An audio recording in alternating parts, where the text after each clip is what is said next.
that. So Okay. just for here, I'm just going to go right into reading it. So, welcome to Agree to Understand with Chris Richardson. I am super excited to be sitting here talking with Mr. Kendell Dempster, y'all. He is a published celebrity makeup artist who has been featured on Page 6, BravoTV, and published in InStyle magazine.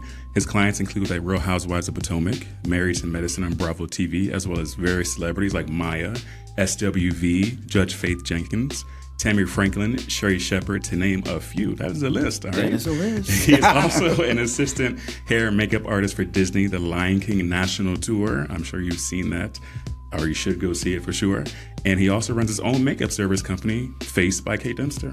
Welcome. Thank you so much for having me. I thank you for being here and making the time. Anytime. Yeah, before we continue, what is the character that you work with the most on The Lion King? What is the one that we would know your face, your work, when we see this national tour? Zazu. Definitely Zazu. But on The Lion King and on the tour, we have to know every single thing. Okay. So I do Zazu, which you'll know my work from his face. I also do Pumbaa. I do Nala, Rafiki, Mustafa, and all the animals. So I have to know everything pretty much. So basically, when we see the show, we just know everybody is done by Kendell, is what you're saying.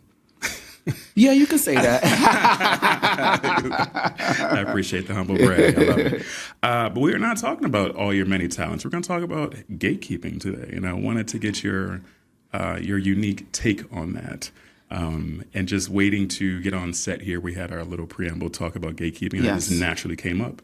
The first thing that comes to my mind to ask you, do you ever think that gatekeeping is warranted? Is there ever a circumstance where gatekeeping is warranted? Well, first I'm going to start off with gatekeeping, the definition. And I've Right. been looking this up. So it's a person controlling a place or an environment. You keeping or controlling a place or environment to avoid someone else from coming in. Avoid someone else. Keyword, avoid someone else from coming in, or avoid a group of people from coming in. All right. Yes, that is my take on the definition. Okay. Yes. And is there ever a circumstance where that's warranted? So for In me, your opinion? in my opinion, and for me, it's not wanted. Completely not wanted. If you try to withhold or try to minimize or, I guess, box in a group of people to one position or even one job, one scenario, one circumstance, whatever you want to call it, if you try to do that, you're only utilizing the people you have. And if your job requires more talent or even somebody else to get a different viewpoint or somebody else who has a different skill, and everybody within your circle don't have that skill, you have to seek outside to get somebody who has that skill. So it's not going to benefit you if you only subject everybody or use everybody you have and not seek out. So for me personally, it's not wanted because it's not benefiting the business, number one, and it's not benefiting the growth of you, not benefiting the growth of your team, and also anything moving forward is not going to benefit. That's what I personally think. When you hit that use, I felt a lot of. I felt it. I saw it. I felt it come out for out of your spirit. That definition, that word avoid, stuck out and hit me like a ton of bricks when you said that. Yeah. You know, because gatekeeping, I automatically think of like the bouncer at a club. Just show me an ID and I'll let you in. But that's different. That's because different. You're here to get in. Just show me that you belong here and I'll let you in. Or you have the credentials to get in and I'll let you in. Avoiding it is you're still going to show me your credentials, but nah, not you. Yes. Not you, but you in the back. Right type thing. And yeah, you on it. You're on it. You brought it up. For me, and this brings up a lot of emotion, and I'm just going to be, real transparent with you, because that word avoid took this whole conversation to another place that I wasn't ready to go to, but I love the fact that you brought it up. For me personally, I can't tell you how painful it is sometimes when I look at the disparity, and I'm going to get some eyebrows raising here for me, my own walk, right? When I look at Black men who have been in a position to help me, and I compare that to non-Black men, the number of times that I've been helped by Black men will surpass anybody. That's my dad, that's people in my family, that's you, that's people. Yeah. But the speed at which white or non-black people help me, in particular men, is unmatched. It's unequal. Like, it's almost like this inherent gauntlet that we as black people put on other people. Now, you got to prove yourself to me. If I help you, you'll never learn how to do it yourself. Or we misquote the Bible, teach me how to fish, you'll never go hungry. Like, we input these things inappropriately. And we think, I feel, especially with my walk, it's like, I just asked you for help today. I didn't ask you to stand me up, find me a wife, find me a husband, find me kids. I asked you for help today. Yes. Like, why are you putting on the weight of the world onto me? And I don't know about your walk, and I'd like to hear your rebuttal to that of, like, do you think it's fear? Where do you think that's based in? And again, let me just be perfectly clear. I'm not saying that all black men do this. I'm only speaking from my walk and comparing to people who have not been black and who are black and who aren't black. It's the number of times being helped by black people surpasses anybody, the number of times, but the speed at which and the ease of which is lopsided. I do think it does boil down to fear. I really think so, because it's happened to me numerous times. Yeah. So I do think it boils down to fear. To go a little bit further than that, when it comes down to, us as black men or us as people, we will put so much stipulations on helping someone or even putting them in a space where they can be seen. Yes. So, for instance, and you're absolutely right about this. For instance, when it comes to us, it's like if we ask for help, the speed in which help shows up or when it happens, sometimes it does not happen. Sometimes it takes weeks. Sometimes it takes months. Sometimes it takes a year.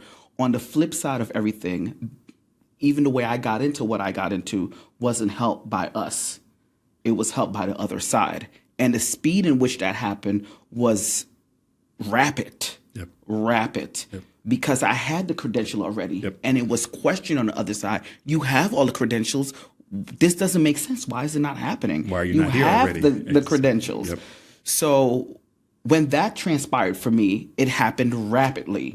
And it also happened when I completely gave up. I was like, I'm just going to settle for less, run my business, and do what I got to do on my own. Be by myself, do my own thing. And the minute I did that, it happened. It happened like within a snap. And it was fast. And I was prepared for it. I told myself, like, I'm ready. And it happened. And that, I wish it would be different for us as a people, as a group, as a unit to help each other and take out any stipulations, any pre notions or anything that we have to give back. If I help you, you owe this debt to me. I wish all those things that we put on our shoulders for each other, we let go and relinquish and just move forward with that. Because help should happen without anything wanted from it. It should happen. You know what? Chris, I want to help you because I want to see myself. I want to be able to talk to me. I want to be able to see me. I want to be able to relate to me. So I'm going to help you get to where you need to be at because I want to see more of us. So I know when I got in, for instance, when I got into Disney The Lion King, and I'm going to say her name because she is absolutely incredible, who helped me get in, which was Carrie Lacey. She is with Cirque du Soleil. She's the head hair and makeup at Cirque du Soleil in Vegas. She was the head of department for Disney's The Lion King when I got in 2023, when I got into Lion King. The way I stepped into that bubble was I knew the dancers because I used to be a dancer. So I knew all the dancers. I knew Paige. I knew her name is disappearing from me, but I knew a lot of the dancers. So the dancers were like, you know something? You're incredible at what you do. And I was also doing their makeup for their headshots and anything that they need. So they were like, you're incredible. A position opened up, and the position opened up because of the woman who was there in the role that I have now. It opened up because it had a case against her. The last final straw was because she called a black dancer, because it's a black show. On the outside looking in, it's a black show, but on the inside, it's Disney Corporation. So that's a certain position, that's a certain race, that's a certain amount of people behind the scenes. So a lot of us don't understand. You may see one thing, but it's like a veil over your face. Behind the scenes is a whole nother situation and circumstance. It's Disney Corporation. So let's be clear about that. So what you're seeing in front of you is not what appears behind the scenes. Yep. I'm not going to go further than that, but that's what it is. You can take it and flip it how you want to flip it. How you want to flip it. A lot of us could understand the premise of that. Yeah. But to go back and move forward on what I was saying is the dancers told her about me, Carrie Lacey.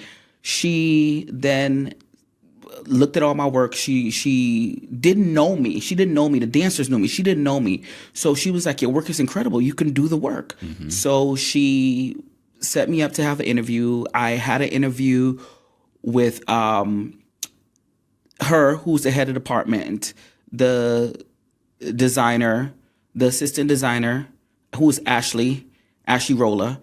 And after the interview, I had to come in for a week to run the track.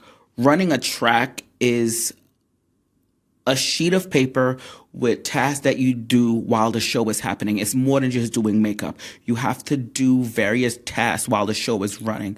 So on my track per se, the first thing that I do when I come in is set up for a smooth run of the show. So I do towels, I go upstairs to the makeup boxes, I bring the wigs down, I set up the boxes, I come back downstairs, I set up my stations for makeup. So it's set up for Pumbaa, I set up for Zazu, I set up to make those happen. So once I set up at the hour call, the performer's coming. So Zazu comes first, he gets his makeup done, and the person that I do as Zazu is Nick LaMedica. So he comes in, he gets his makeup done. I do that in 30 minutes. Normally, it takes me 30 minutes. Sometimes it could take a little longer depending on the time frame. But 30 minutes after I do that, I head up upstairs and we start to run the show. So I start to run my track, which is doing more makeup, the animals' makeup, and I do that throughout the whole show. Then I do Pumbaa. Then I put on wigs and proceed with all the other stuff on the track sheet. It's a lot more things on there, but I'm not going to go into depth about that. So once you do all of that, then you set up for the end of the night and you repeat the same thing the next day.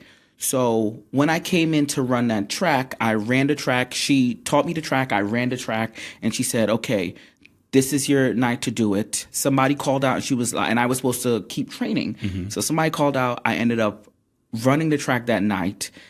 After running the track that night, they thought I did an incredible job. She was like, okay, you did a really good job. After doing that, then I finished out the week of training. I went back home and I just told myself, God, I really hope I get this. If I don't, totally fine. So she had talked to me and she said, it's going to be hard for me to get you in here. They want to hire someone else in this position. They don't want to hire you. They want to hire someone else because he knows it already. He's been also working the show in New York. They want to hire him. But she knew the importance of representation. It was only her as us. Yes. She knew the importance of representation. Yeah. So she fought to have me put into that position. Yeah.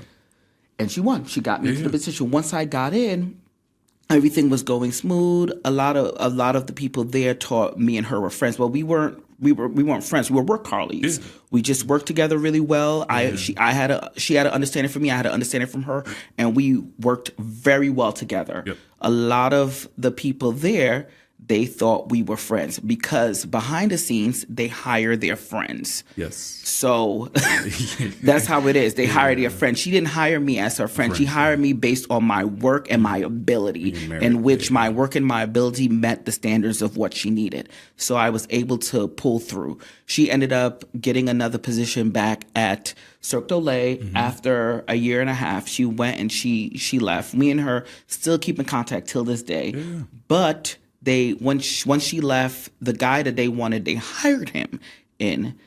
God forbid he had a circumstance with his family. He had a circumstance, so he ended up leaving. So after that, I was still there and proved myself time and time again. Other things has transpired where the designer didn't know my work, didn't know my worth, but he had to see it for himself, in which he saw it for himself by him asking me to do the makeup on my track. And he was very impressed by what I did, that he wanted to know who I was as a person. He wanted to understand why is it, and his name is Michael Curry. He's a designer for all the makeup in here for Disney's The Lion King. So he wanted to know, why is it that I haven't seen your work, or why is it that I don't know you? I said I didn't know. We all know what it was. We all know what it was. They was blocking him from seeing me or seeing who I was. So we all know what it was. For sure. So he wanted to invest and wanted to know who I was as a person. So he took it upon himself to really understand who I was.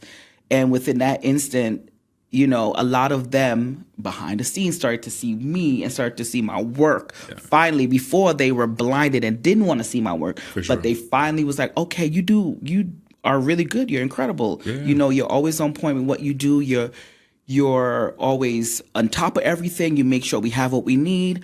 So I'm just going backwards within that position. By Carrie hiring me within that position led to them really seeing me. And one thing she told me before she left, she said, make sure you pay it forward. Yes. So I was already doing that in my own circumstances, from BravoTV, from Netflix, from everything that I was doing already. From me. From you especially. I was paying it forward the best that I can with other people already. Because the way I got in is from people paying it forward for me, like Sandra helping me get in. Yep. Then I started helping other people get in. Yeah. You know, I kept paying it forward. So it happened, this position with Disney, when Carrie got me in, I was already doing that. She reminded me of that, and I kept doing that, paying it forward. So I wasn't back to gatekeeping. I wasn't gatekeeping anything.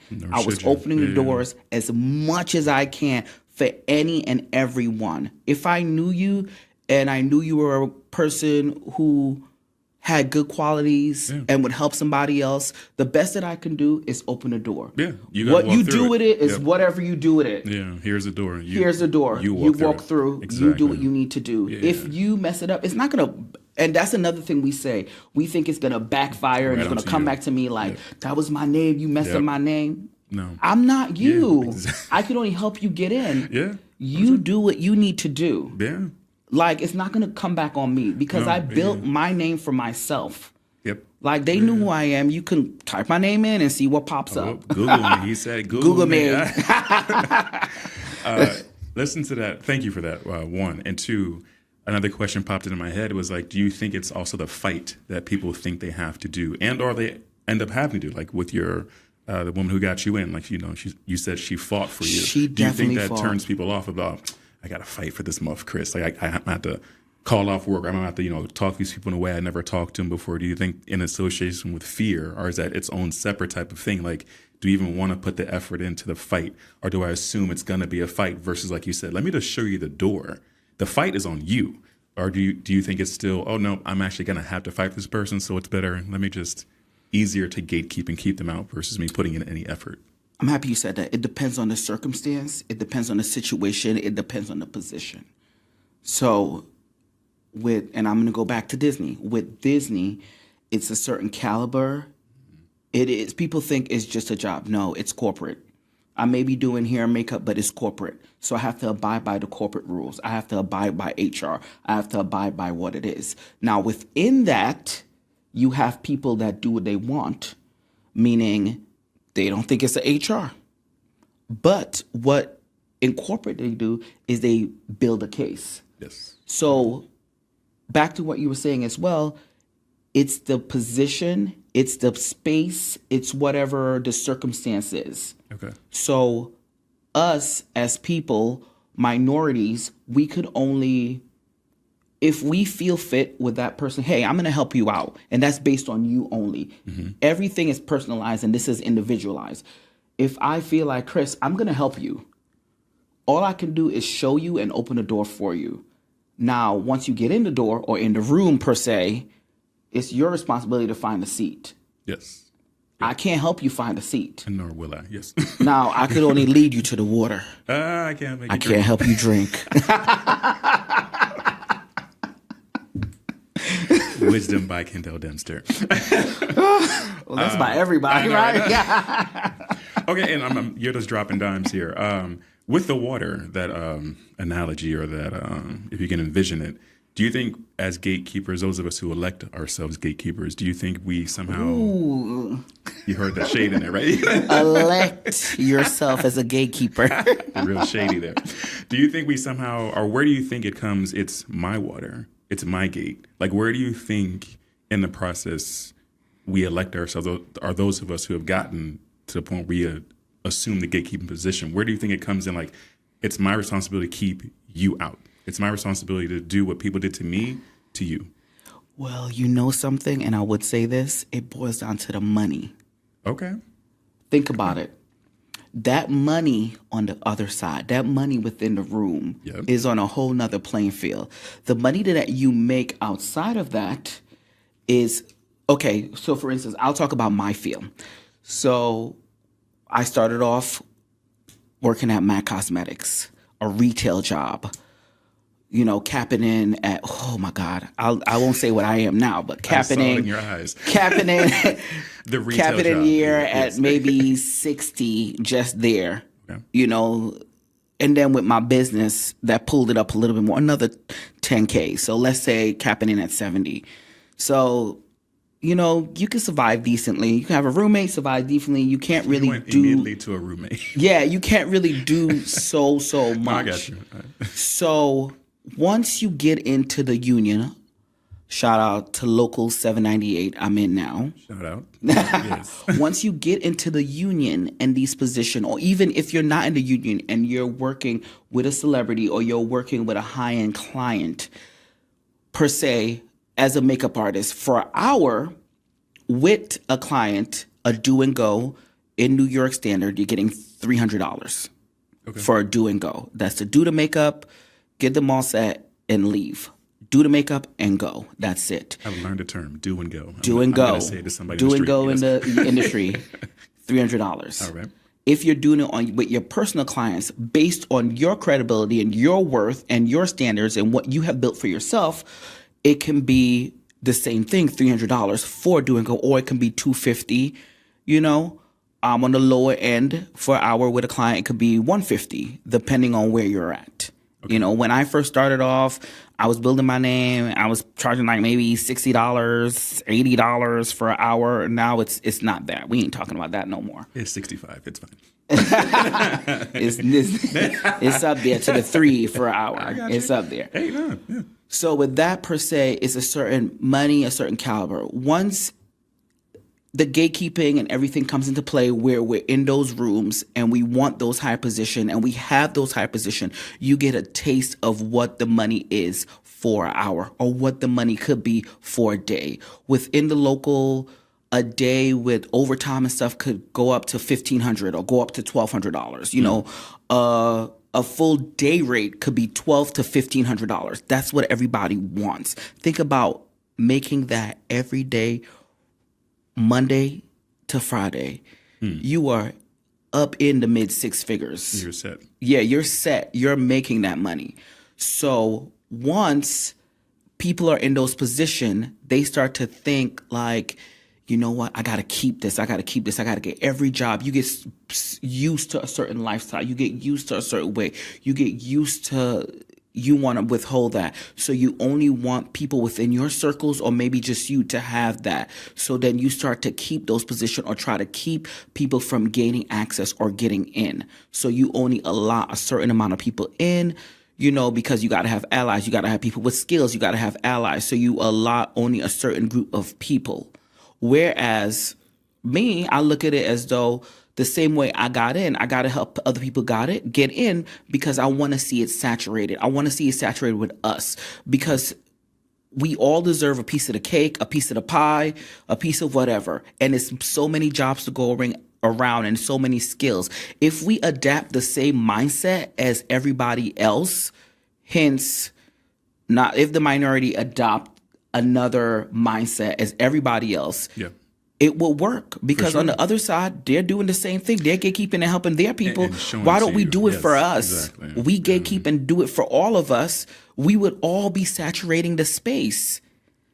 You know, it wouldn't be we're the first, the token, the only. It needs to be all of us The first, the only, the token, to me, that is done with. I'm done with the first, the only, the token. I want all of us in the spaces. All the spaces. All the spaces. Spaces, SSS, yes. It's as I say this with a smile on my face, it's frustrating, not because I'd like it to be frustrating, but to hear you say that it's refreshing, and it's also frustrating to see with the ease at which you just said all of that is the ease at which you can, the opportunity. And as soon as you said the word pie, my fat ass is thinking about a pie, but I'm also thinking about slicing it up. Mm. But as we know, if you can imagine, or we've probably been in some birthday party, pizza, whatever, it's being sliced. Sometimes a person who's not even, it's their party or whatever, they take ownership and they say, oh, you're getting a smaller piece. Or they immediately out of nowhere say, they assume they baked it, oh, you're getting a smaller piece, or save this. Or they start owning the cutting process versus cut the damn cake. Like, give it out. Like, don't waste it. Mm-hmm. But if there's a line of people, like, cut appropriately to give, like you said, everyone has a piece of the pie. It's just, I don't know if it's a human thing. I don't know if it's experience thing. I don't want to make everything a racial thing, but like, it's in there, right? It's a money thing. You think I definitely think it's a money thing, because it just boils down to money and greed. Because once you're in that space, and I see it, you're getting that money, and it's competitive within there. You're in the room. It's like musical chairs. The chairs are lined up. Ever so often, somebody is much older, so they get, they retire or they leave, so a seat opens up. Yeah. So they are battling to have a seat. You're battling within a union. You're battling to be either the head of the department, a first key, or a second key. You're battling for that. When it comes to these celebrities, those high-end celebrities, those A-list celebrities, you're battling for that. Mm-hmm. So you're always competing with somebody. Instead of doing that part, I would let more people in and be saturated, because the skill set, a lot of them, yes, they have the skill, but now the skill set is higher. They require more things. So why not let people in? Because what are the celebrities doing? They're going out to find the person with the skill, putting them under their wing and pulling them in. Instead of the celebrity pulling them in, let's all pull them in. You can't ask logical questions. You can't ask those kind of questions. It's too logical. You can't ask a question. But you got to do your part. Just like I've done my part with you, you've done your part with other people. You couldn't do your part, and I will always continuously do my other part. Yeah. I could do but so much. Yes, I'll be honest. I'm in the room, and we talked about this. I'm in the room. It took me 15 years to get into the top local 798, and I've always wanted that. I went from the bottom of the total pole to working retail with a matter of 15 years in my career, and I'm just getting in. 15 years, and I'm just getting in, and I'm in, and people think, oh yeah, he got it. They see all this stuff he got. No, I don't have it. I'm still helping other people get in, because at the end of the day, I don't have a seat. I've created a seat outside of it by having my own business, by building my own clientele, by getting published. I've done all of that before this. True. Before I had this, I built that. Yeah. I bust my ass and I built that outside. So a lot of people do build it outside. But on the flip side, and I don't know if it's a lot of us doing that for each other. With me building my own, I'm pulling people in. I'm pulling people in and putting them in position. If they get a seat and I don't have a seat, I'm not like, damn, I should have had that. Or I should have that. I've never thought like that. Because if I think like that, I wouldn't be where I am today. Not at all. I would not be where I am. And I'm saying again, smiling now, because I always joke about this with my nieces and nephews. Like my little brother and sister, Sarah, Andrew, Peyton, they'll appreciate me saying their names. I say, the older I get, like, no, you're going to be taking care of me. And the same principle, like, no, I'm going to let these younger people in this room. I let you in this room. Don't forget that. There's double meaning with me saying I let you in this room. Not to be selfish, but don't like the paying it forward. But like, hey, when you get in there, remember me. Right? I'm not going to be mad if you don't. Yeah. But like, look, I'm getting older. My skills are eroding or whatever. Like you said, or maybe you scoot over and let me sit on that chair. We go halvesies on that chair. Oh, yeah. Or I sit on your lap. No pun intended. But, things of that nature, right? But it's like, to your point earlier, we shortchange ourselves. So, and I think unconsciously too. It's just like gatekeeping. And you turn around. What if you're the only one left in the room? Right? There's no one else in there for you. Like, what if that ever becomes the issue? Like, you've kept so many people out that when you go back in your room to make your said 1,200, 15, whatever money per day, it's like, who's sharing with me? Nobody, because you kept every single person out of there. You can't even share, be selfish, be anything. Your ego just egomaniac. No one can even get in there with you, and no one probably wants to get in there with you. And that's a hurtful thing too, right? Yeah. I think. What is one thing that you would like people to understand about gatekeeping? It hurts us all. That's it. It hurts us all. It stops us all. It hurts us all. And then when we do that, on the other side of everything, they're helping each other out. Whereas we'll always continuously be the first, only one of us in there. It'll always be like that. The token, the first, the only. Like in my position now on tour with Disney's The Lion King, on the national tour, in hair and makeup department, I am the only black person within my department. I'm the only one. You know, I would love to see more of us. I've tried so hard. Yeah. There's nothing else that I can do to pull somebody else along. I've definitely tried. So that positioning is so difficult in the sense, it's like I can only do but so much. Yeah. You know? No, for sure. Yeah. Well, I would love to see more of us, just because with more of us, we can relate to each other more. For sure. We can assist each other more. It's a wide range. We create more of an understanding in the workplace. Yeah, no, for sure. Well, I'm going to get my colored pencils, and I'm going to get my coloring book, and I'm going to submit that to your job. And we're going to get in there. Thank you, Kendell, so much. Thank you, Chris. I really enjoyed this. And with that, till next time, peace and understanding. Thank you. Thank you for listening to Agree to Understand with Chris Richardson, where we don't agree to disagree, we agree to understand. Each guest has 2 episodes, and I don't want you to miss a single conversation. So make sure to like, follow, and subscribe wherever you get your podcasts, watch the full conversations on YouTube, and jump in the comments on Instagram, TikTok, Facebook, all the things. Stay connected, stay curious, and I'll catch you on the next episode.